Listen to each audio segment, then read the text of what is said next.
Morning team. So I'm having a bit of a look around Reefton. I've decided to come up the Big River mine road, and I'm having a quick look at the Scotia mine from 1887 to 1903. Driven past her a few times, never bothered to come and have a look. So I don't know what I'm going to see. There might be nothing, or there might be something, strangely enough. So anyway, follow me along and we might have a quick look. So instantly, it's a 2-second walk. There's a lot of material coming out of this creek. I'm only in little short gumboots, so I suspect I won't be able to get very far. And there's a lot of old rotting down timber, and it heads into there.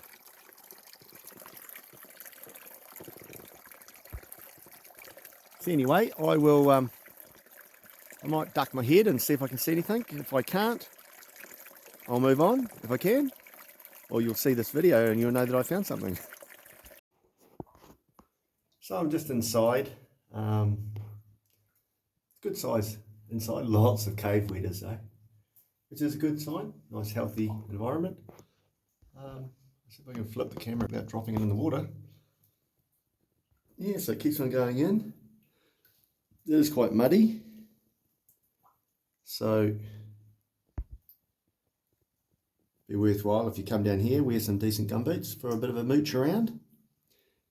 Anyway, we'll carry on looking. Okay, so don't waste your time going in there unless you've got waders. Like I surmised, I thought I've only got short gumboots on. I've got to be careful. Well, I went down to above my gumboots. She's pretty thick, claggy mud in there, rusty iron ore sort of stuff, water coming out. So if you are committed to going in there, take in some waders with you. Right, on to the next one. Hey team, so today I'm at Merrijigs hotel site. It was kind of built around the 1889 sort of era and till about 1945, so it was there for a fair while. There's not a lot left here now. If I turn the camera, it's really just a sloping paddock. If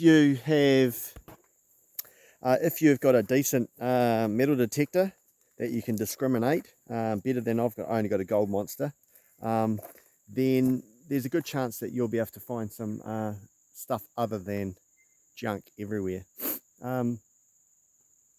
Yeah, I'm not sure exactly where the hotel itself used to be, but I found over this sort of area there's a foundation, an old thing. It could have been a foundation to the hotel, it could have been a foundation to something else, who knows. But there's a lot of noise coming from the ground, so I suspect normally it's tin and other junk. But yeah, feel free, you know, it's a nice little spot. You will need a bit of a full drive to get up the track, but nothing dramatic. But it's a cracker day here, and you could spend a few hours and have a bit of a lunch here and mooch around, and fill in a bit of time very easily. So anyway, that's all I've got for today from Merrijigs hotel site. Hope you enjoy this sort of content, and I hope to bring more of these little old historic treats to you as I get around the place. Yeah, the West Coast is full of these cracker little areas, and very undersold. There's only that little sign, and that's it. There's nothing else to say what was happening here, and you know, etc, etc. So anyway, I'll leave you to it, and see you on the next one. Cheers. So I've headed up from the Scotia mine and found another one called Sir Drake, or Francis Drake mine. Can't really find it. It'll be tucked away in the bush somewhere. But yeah, so there's a lot of history here. You can come around and do a bit of searching and you might find it and you might not. But she's pretty dense bush. It could be just there. But that could just be fallen trees. So anyway, I'll carry on. I believe there's another couple of little small adits you can get to just from the road. So I'll keep on tickling up the road, and if I find another one, I'll come back to you. Yep, so I'm at the next one. It's called the Golden Lead Mine. There's a bit of a path up there. Who knows where the hell it is. I wandered up there and it kind of peters off to nothing. So I think if I was to go back there again, I'd have to spend a bit more time and maybe find out exactly where it is. I walked up there a few minutes and the track kind of stops. It could be anywhere. It could be an open cast mine, I guess. I don't know. Anyway, that's another have a look as well.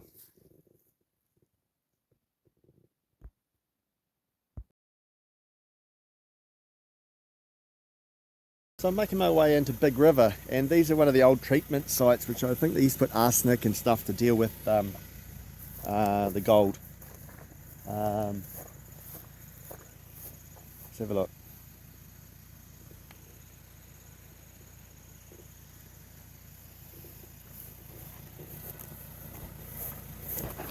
The track has deteriorated quite a lot from the last time I was here.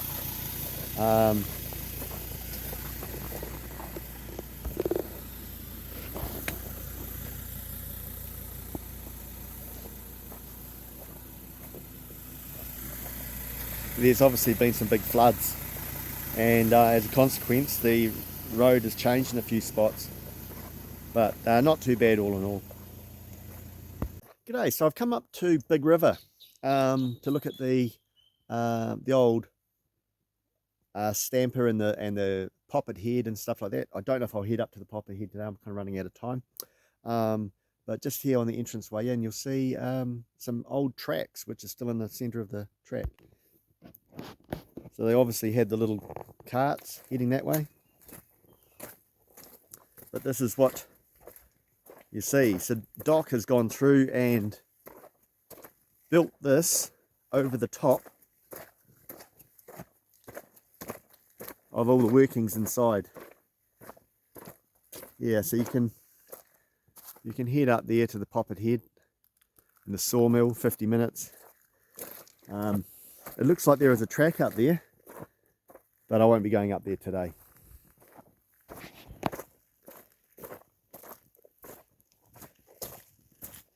And that's where I believe it's up there. Somewhere up there.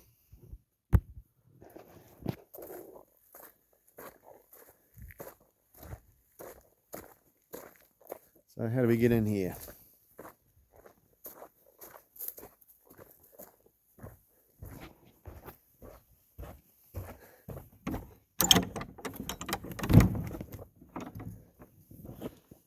Look at that.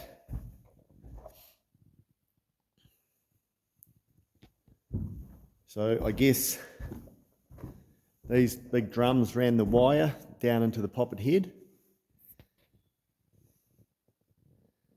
It's obviously had a lot of engineering done in the day to make everything work as it should. Imagine the controller being there, manually stopping the drums as they're going.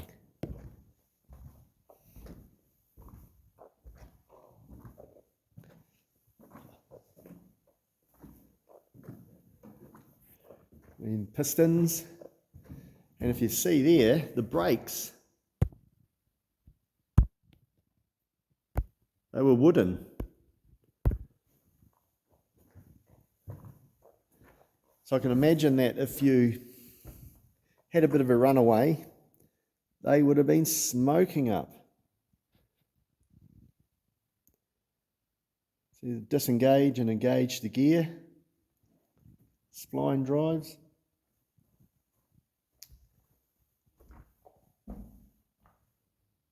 Winding plant, yeah.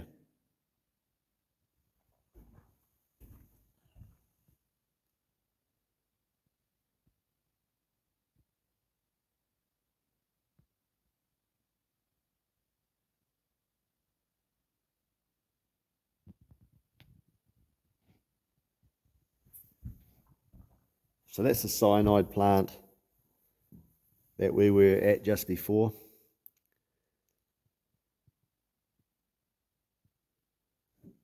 But it was quite busy. There's Tin Town, which we may choose to have a look at. And there's an old school as well down the bottom. So a lot of history in here. That's the poppet head.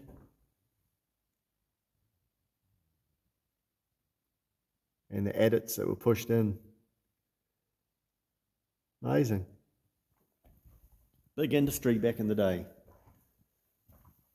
1912 to 1942.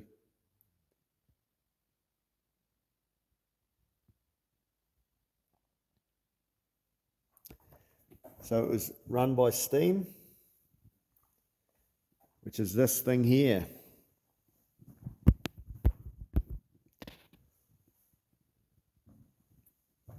You can imagine it would have been nice and warm, but keeping in mind this wouldn't have had a shed around it at the time.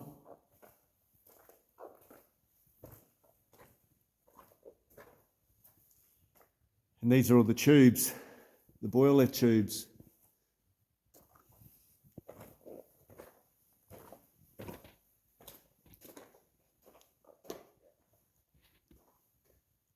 Yeah. So there you go, a quick little look at Big River if you get the chance. Definitely come up here and spend the day. Have a picnic up here. Never rains on the coast, of course, so it shouldn't be too much of a hassle. And yeah, so just behind me, this is where they're showing they restored it. And they built the shed over it to keep it safe. Just so history is protected. Rightio. So I might head out now. I'll probably stop at the Tin Town. Don't know if there's anything there, probably not anymore. And then I may choose to have a quick wander into the school area. I'm not sure if there is anything there either. But anyway, follow along and yeah, hopefully you got a bit of an eye-opener of what you can come and see if you come to the coast. Rightio, see you shortly. So I've come up to Tin Town. There's just chimneys left. I might add a photo in there. You can actually see the poppet head from here. So it's way up there.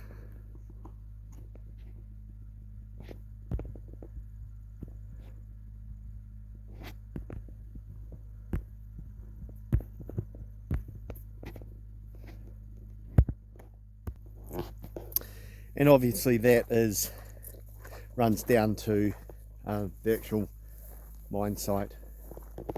So here's some chimneys.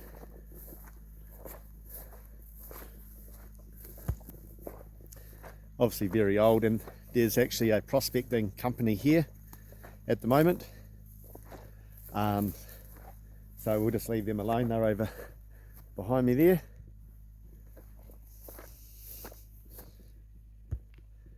Yeah, it's three of these. So I don't know, once again, don't know the history of that. I suspect that it might have been where the guys with the money hung out. It's a nice area, bit of sun.